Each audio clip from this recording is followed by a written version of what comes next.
Hey y'all, it's Jennifer. Welcome back to my channel. Today I am coming to you with another weekly reading vlog. I haven't done one of those in a couple of weeks and I really like doing them. I think they kind of keep me motivated and they make me want to read a little bit more.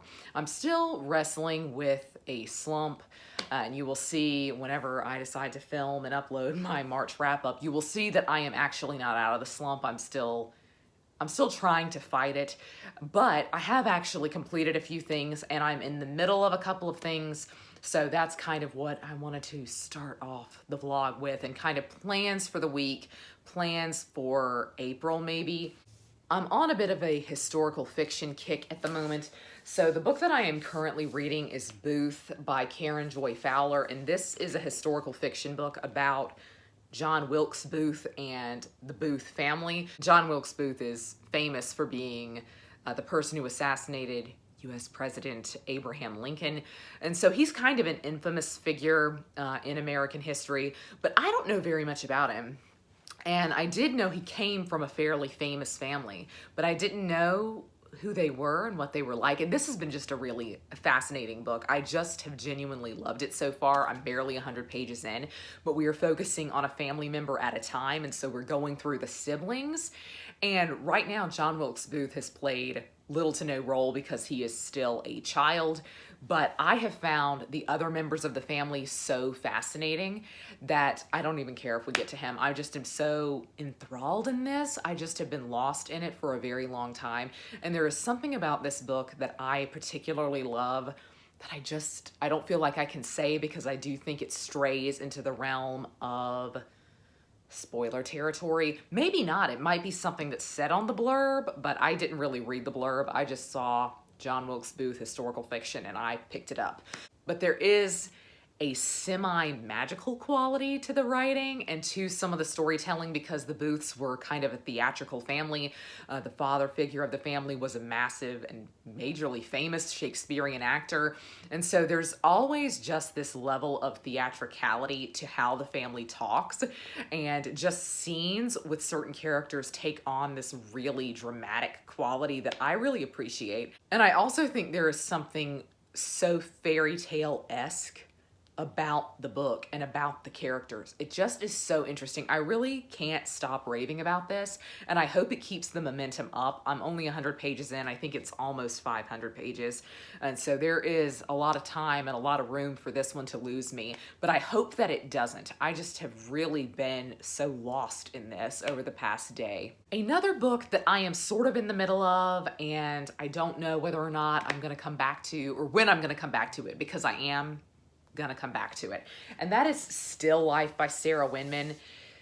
This book is not what I thought it was going to be. Let's just say it like that. This book is so strangely written, and it's one of those things that really is kind of a pet peeve of mine, actually, because she doesn't use quotation marks. And I read a book for the first time that didn't use quotation marks last year, and it was Sally Rooney's Beautiful People, Where Are You? And I actually thought that was probably something specific to Sally Rooney.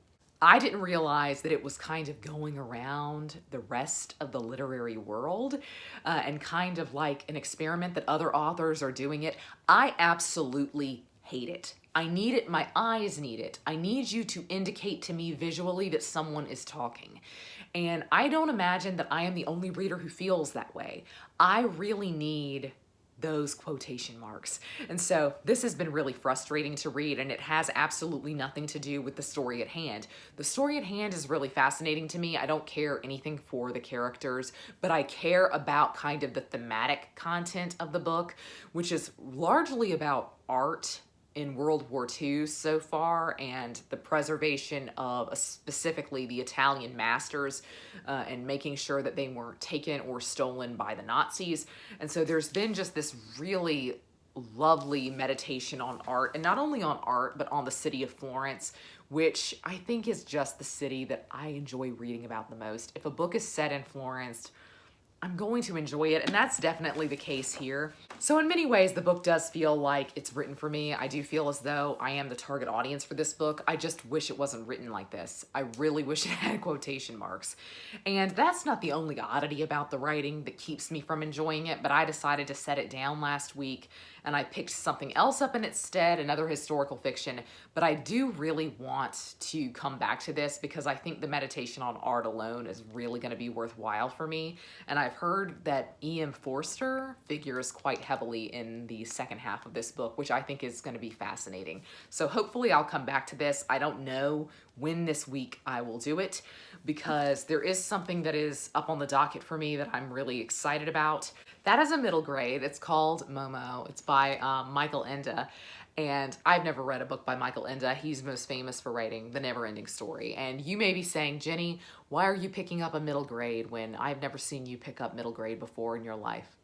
And I truly do wish this. I wish I could tell you it wasn't because of K-pop, but it is. It is in fact because of K-pop. So one of my favorite idols, Suho, who is the leader of EXO, is releasing a solo comeback next week, really a week from today. And the entire album is based on this book, he said, and about the concept of time, which I think is going to be really interesting. The album is called Gray Suit.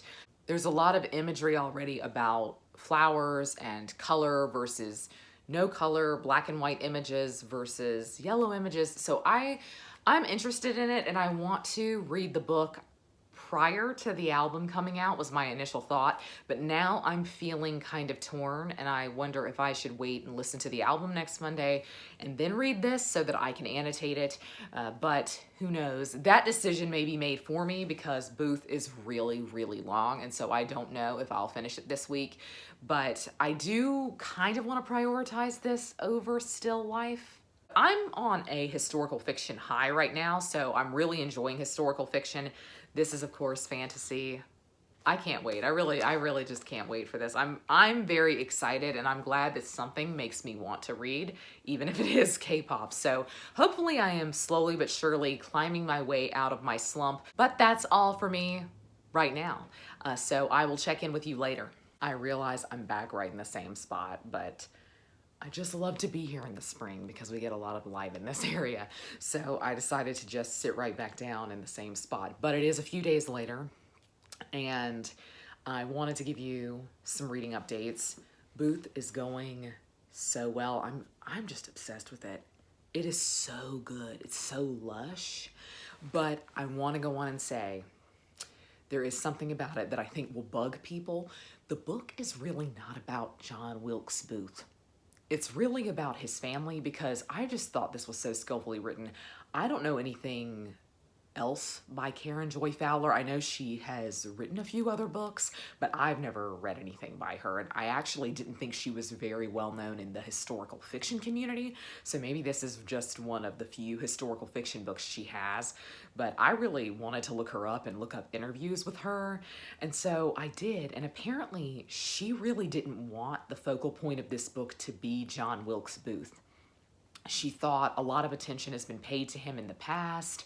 And when she started writing this book, she was reflecting on kind of the state of gun violence here in the United States, and that John Wilkes Booth is perhaps the most famous American with a gun. And so I think she felt putting him in a place of prominence or writing a book about him would really be elevating him in a way. And yet the whole book is called Booth. I mean, it really is about his family, but I think most people, me included, would pick this book up because we think it's going to give us a clue about John Wilkes Booth and give us a peek into his life. Because to be frank, I don't know much about him other than that he did kill Abraham Lincoln. And frankly, is that the only thing I need to know? Probably so. I don't really need to know anything else about him now that I say that. But his family is so fascinating. Don't let that put you off. If you were more interested in John Wilkes Booth, don't let that put you off. It does seem strange to me now, though, having read those interviews. Why on earth would you keep coming back to this time period? And why even choose his family as a focal point when you were never going to focus on him, really? I just think that's an interesting choice, and I think you're kind of setting yourself up for a little bit of disappointment, maybe. Or I would say you are certainly setting your readers up. You are giving your readers certain expectations. And of course, it's how the book is marketed. The book has been marketed like that to me. And there are these really interesting tidbits between chapters where we get a reflection of what's going on with Lincoln concurrently, and I think those sections are fascinating. I know quite a bit about Lincoln, primarily because of Abraham Lincoln Vampire Hunter. Don't laugh and don't shut off this video. Let me defend myself. That is an incredibly well-researched book. I know it sounds like it's funny. I know it sounds like it's just a complete satire, but I promise you, really, for the most part, the facts are incredible. He has just used vampires as the reasoning for certain things happening in Lincoln's life, which I think is really interesting and is really just a great way to get people interested in history. So I have no problem with that book. In fact, it's one of my all-time favorites. So I feel very familiar with Lincoln, and I don't have really any familiarity with John Wilkes Booth. I have been to Ford's Theater, which is where Lincoln was shot. I've never been inside, but I've been to Ford's Theater a couple of times on the outside. I have been in the house they carried Lincoln to across the street. They, of course, had to move him out of the theater, and so they just took him across the street to another house to try and save him. This book is really, really brilliant. I'm on a historical fiction kick, and it's funny because last year I don't think I read a single historical fiction, but some years are really historical fiction heavy years for me. And there are just years of my life looking back, and all of the years that I have been tracking my reading, certain years are very heavy on historical fiction and others are absolutely not. So this must just be a historical fiction year for me. And I love the fact that it alternates between family members. So we're like kind of going down the line of John Wilkes Booth's siblings. And normally I would say that doesn't give me long enough with a character to bond with them. But this is a particular type of thing that I really like, which is that you get the most interesting part of the character by being in their head. So we're allowed to like be in their head for their long chapter, which could be 50 pages, 100 pages. And so I actually do feel like we know the characters very, very well. For the book to be written in third person, it feels very present and personal and visceral in a way that a lot of books don't, and I just really, really love it. I think this book might be 5 stars. I don't want to give it too much early praise because I'm not halfway through, but wow, right now it is blowing me away. I did go ahead and start Momo because I needed a book in my bag to carry to work to read at my lunch hour, and Still Life at Booth are massive hardbacks, and I was not about to carry that in every day. So I decided to carry Momo, and I started it today. I have so much to say. As you might can see, I have a lot of thoughts. I am having a lot of feelings, and I am only 2 chapters in. This is really, really interesting. I decided to tab this and annotate it, and I think it was the thing to do. I think really what's helping me get out of my slump is actually annotation. I think that really makes me engage with a text, and thus it keeps me interested when I am not reading it. It makes me feel like I'm doing it for a purpose. And really, what is the purpose of this? It's just to understand an album that has not even released yet. I love the way K-pop has made me put my academia hat right back on. It feels like I'm right back in school, and I am analyzing things, and I'm getting ready to write a 20-page paper on them because that's the way this happens. So I am connecting things. I feel like that meme. I'm connecting things. I connected them and you didn't connect anything. You know that meme? That's me. I feel like I'm connecting dots. So they have released like teasers of the album all week, and I am putting some things together. I wondered if I should wait and read this until after the album came out, because it's only 6 songs. I felt like I could listen through them and look up the lyrics, watch the music video, and really pick up on the references that he was making, and that might have made reading the book more enjoyable. I probably won't finish the book before the album comes out, so we'll get a little bit of half and half here. So they've now released all this information about the 6 songs. They have also released all of these absolutely stunning teaser images. I mean, genuinely, this stuff is a work of art. That's one thing I just have to say about K-pop. I think that's why I love it.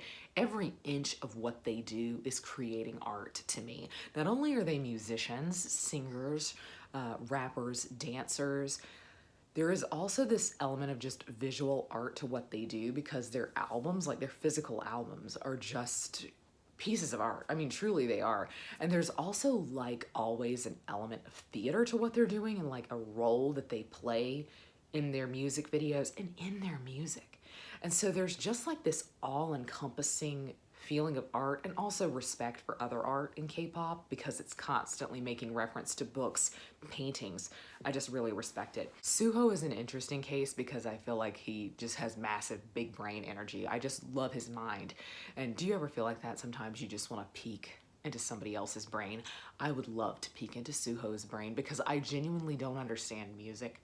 And so I try to understand like how you would transform a text into musical theory and thought and write a song like he's done.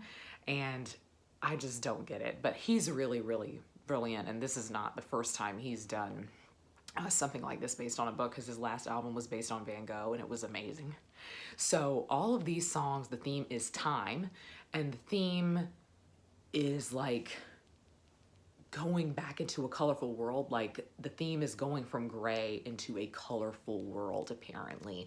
And like when you fall in love with somebody, your world suddenly seems brighter, I think, because he's a bit of a romantic. And the theme of this book is also time. So there are gray men in gray suits. Gray Suit is the name of Suho's album.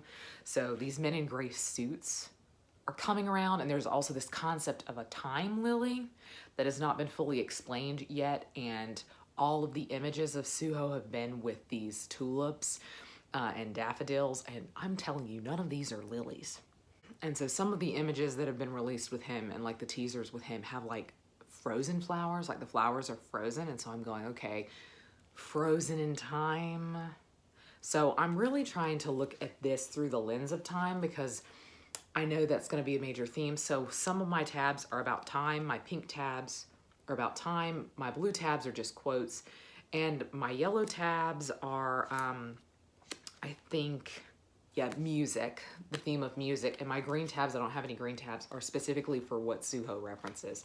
So I might come in and put those in after the album releases, but this is really fascinating. I've never read The Never-Ending Story by this author, and I know that's his most famous work, but now maybe I'll check it out. I am really enjoying this so far. I just find it fascinating, and there's all this conversation about like the past encroaching on the present and the cyclical nature of time, which is one of my catchphrases. Y'all probably know this. I say everything is cyclical all the time. So I just think this is really fascinating. This is also a German book, and I just think it's going to be a trend for the year. I feel it now. Is German literature going to define 2022 for me? I hope so, because this has been incredible. 2 for 2 already. Every recommendation I've taken from Suho has been good. So drop your Goodreads, Suho. We would like to see it. But those are my reading updates for right now. So this is a really, really interesting one. I'm going to keep this in my bag, and I'm going to keep on reading Booth. And I'm having a really great reading week already. Hopefully it continues like this. I did in fact decide to update you from a different location, mostly because I just finished filming another video, so I'm sitting in front of my shelf, which I feel like y'all haven't seen in a very long time. I feel like I have not sat over here since Christmas. But today is Sunday, April 3rd. Tomorrow is April 4th, which is the date that Suho's album drops and the music video drops. So I wanted to get all of my pre-thoughts together because I actually have not made it very much further into Momo. But before we get into that, I finished Booth. Oh my gosh. What a book it was. I feel like I'm not going to be able to shut up about this for a very long time. This book was so stunning. I mean, it was just incredible to me. And I can't believe how transportative it was. I just felt like I was there, and I felt like I was in a completely different world, a completely different time and space.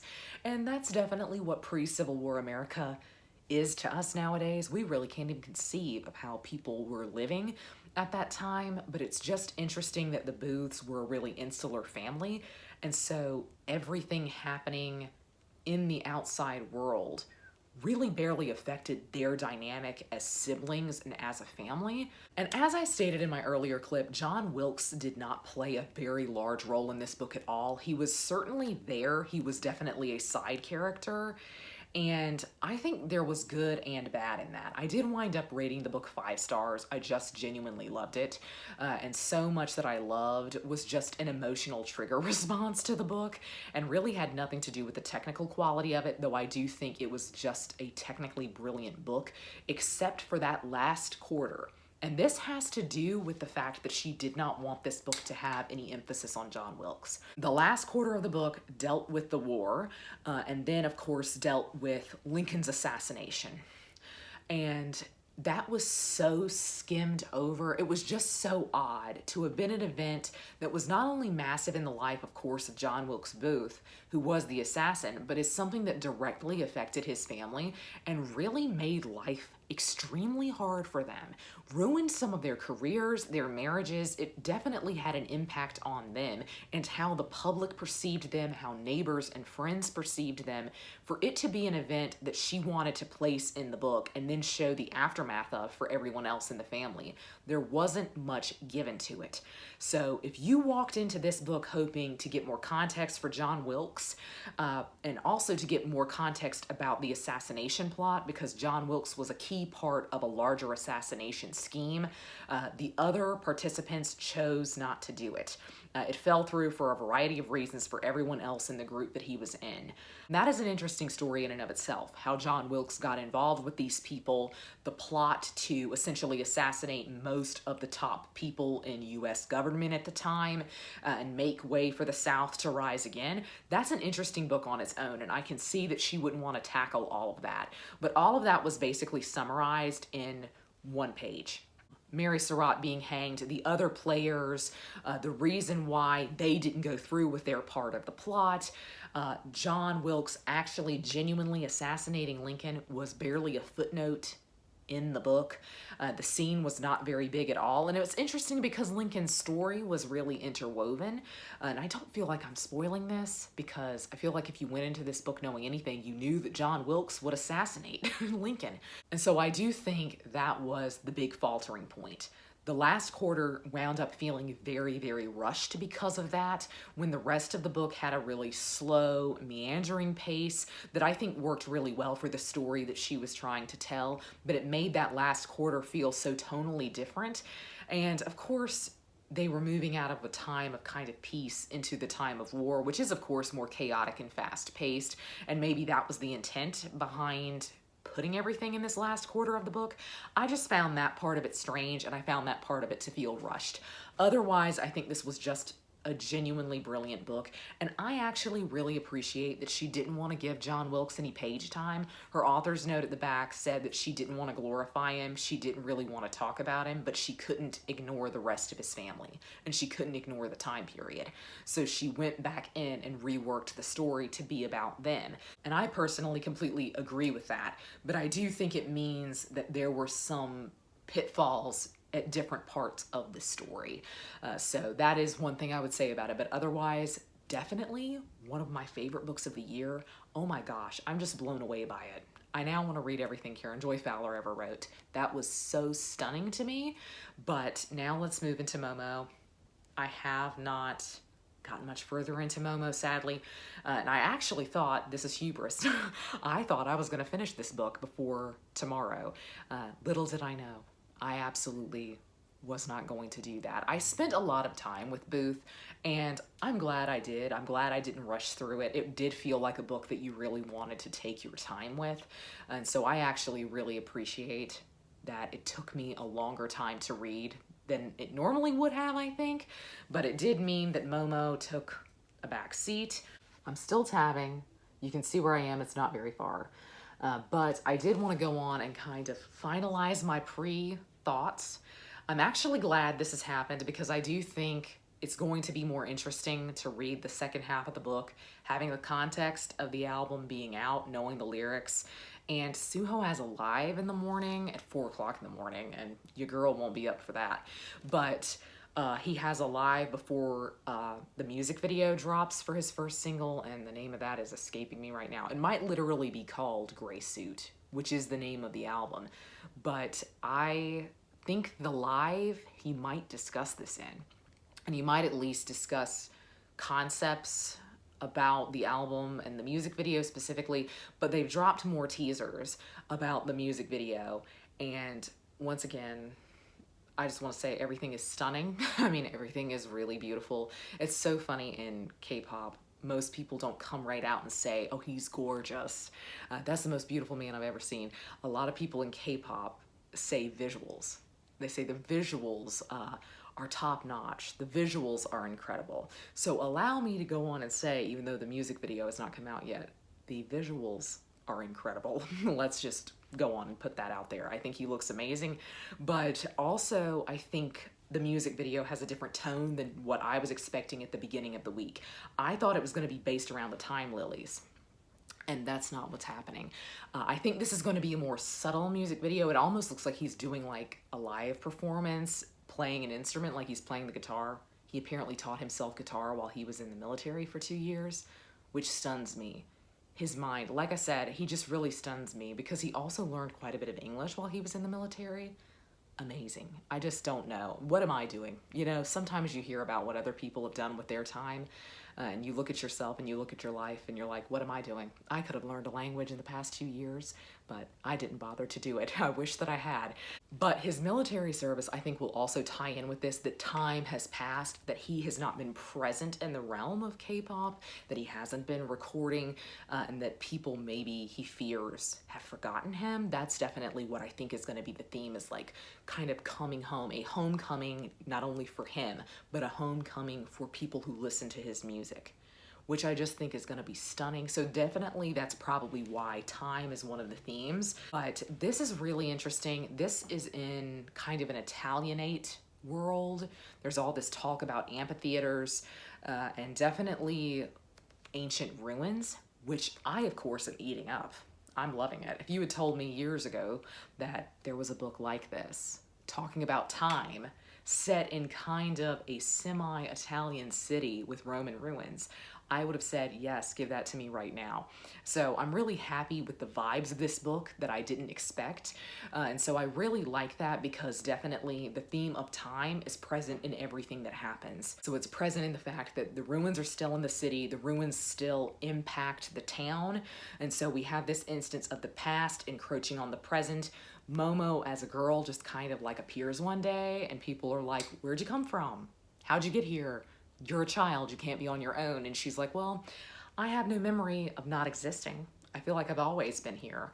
And so she is definitely, I think, a stand-in for maybe the concept of time, because she also didn't say how old she was. And some characters have mentioned that she seems older than she appears. And on the cover of the book, you can see she has a tortoise which says, "Follow me."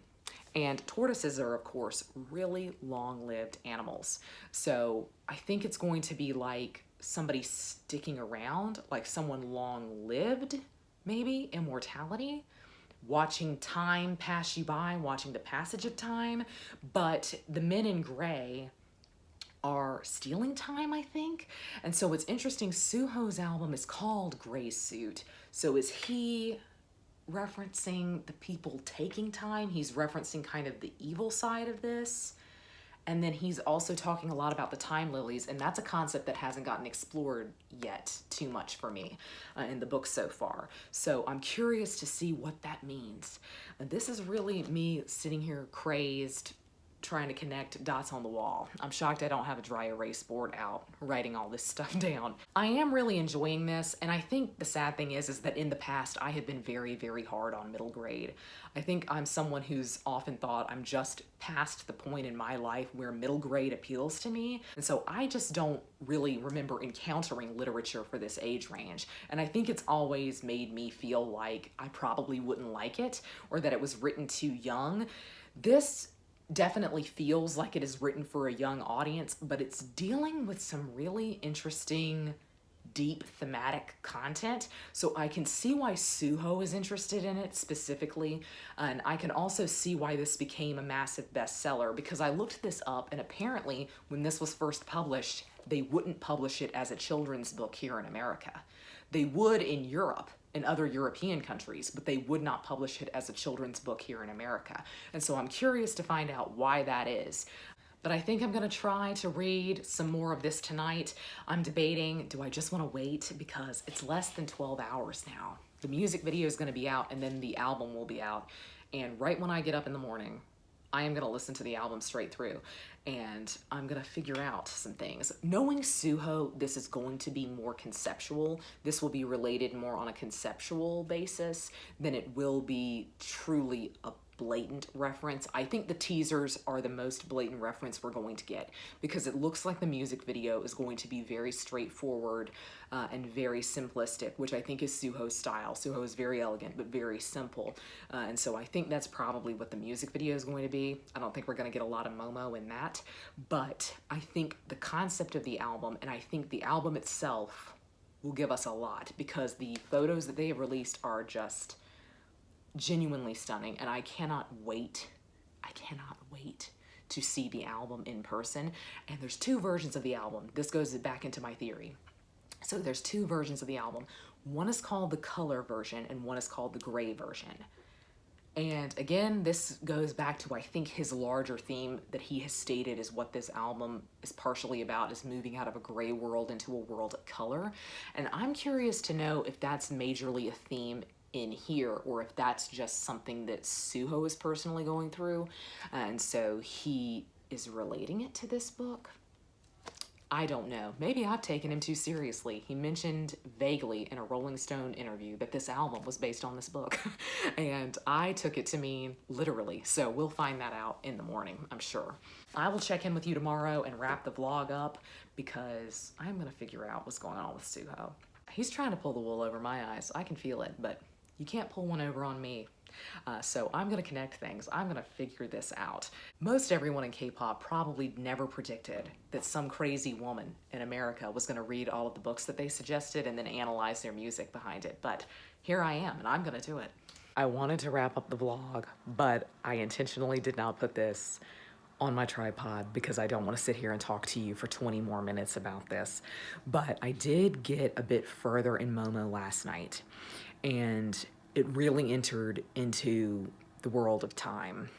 I'm really shocked. I looked this up. This book feels so much like it is something that should have been referenced on Lost.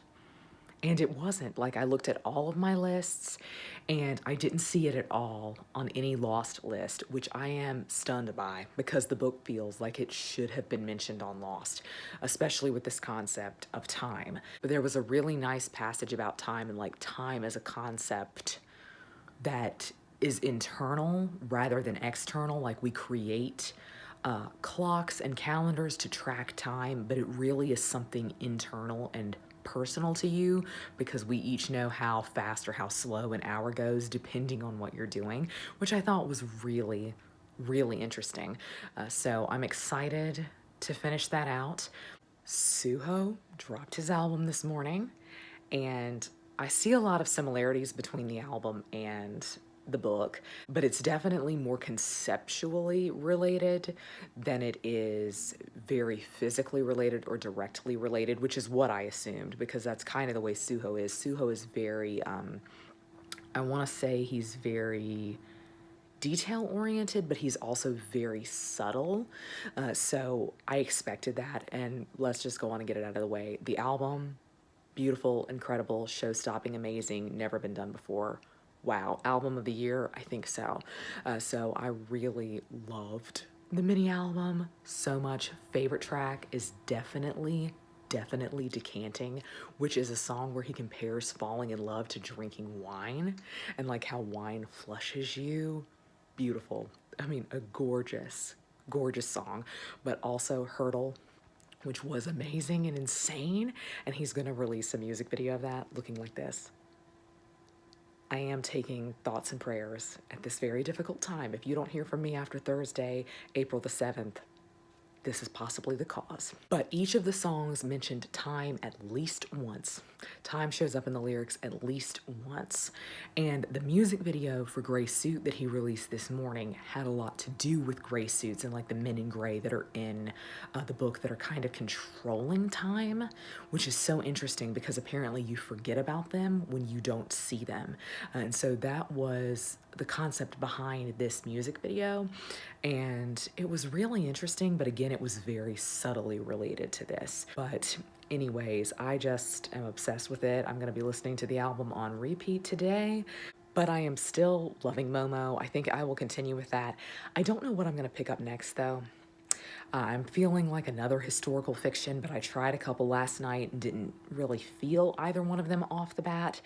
So I don't know, maybe I am feeling like I should pick up something else, but right now I am still reading Momo. So that is the weekly reading vlog summed up, and not a lot got done other than reading. I'm sorry it was a really boring vlog, no B-roll footage or anything, but that's going to be all from me today. I hope you're all having a great week. Happy reading. Goodbye.